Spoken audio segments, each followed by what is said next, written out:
This is where the flag of this aggressor state should be, and this is where the Ukrainian flag should be. Close it. We are closing the border. The armed forces of Ukraine deoccupied more than 40 towns and villages in the Kharkiv region during this September counteroffensive. Meter by meter, the armed forces of Ukraine are liberating the Kharkiv region. These are hundreds of settlements, thousands of streets, native places for tens of thousands of Ukrainians. First aid will be delivered to the deoccupied territories. 11,000 food kits and the same number of hygiene kits.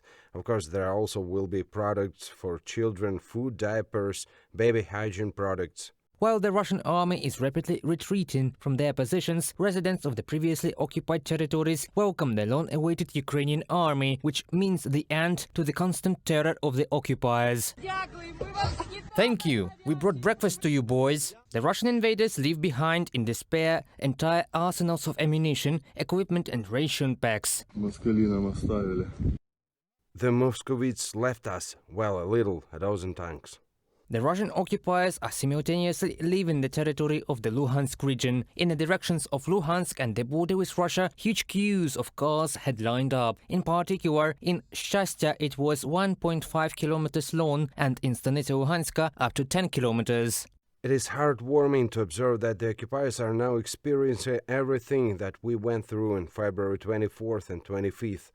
What did our people go through? Because huge queues were formed in the direction of Luhansk and the Russian border. All the collaborators are running away. The occupiers are also trying to escape. In 5 settlements in the south of Ukraine, Ukrainian flags are also flying again. Vysokopilya, Novovoznесенske, Bilogorka, Mirolubivka and Sukhий Stavok. The Ukrainian military in the south has liberated about 500 square kilometers of Ukrainian territories over the past 2 weeks, says Natalia Humenyuk, the representative of the Operational Command South. The defenders in the Kherson region are met as expected with local watermelons, a symbol of this region. Ukraine!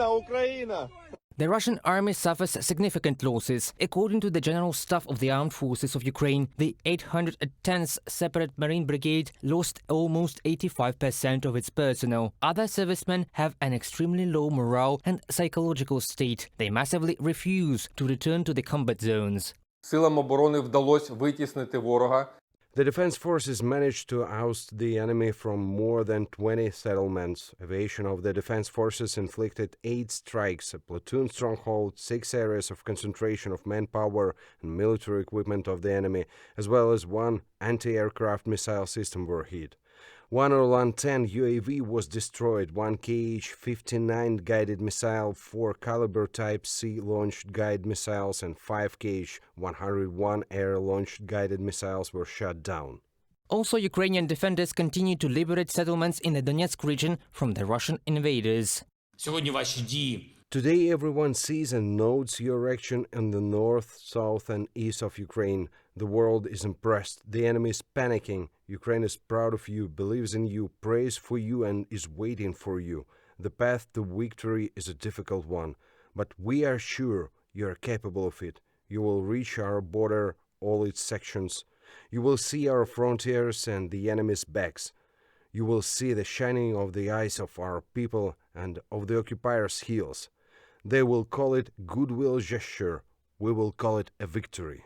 The president also emphasized that the goal of Ukraine is a deoccupation of all Ukrainian territories so that Russia won't be able to continue the occupation that started in 2014 with the occupation of Crimea. Reported by Pavlo Shtelmach, Yulia Granovska, UATV News.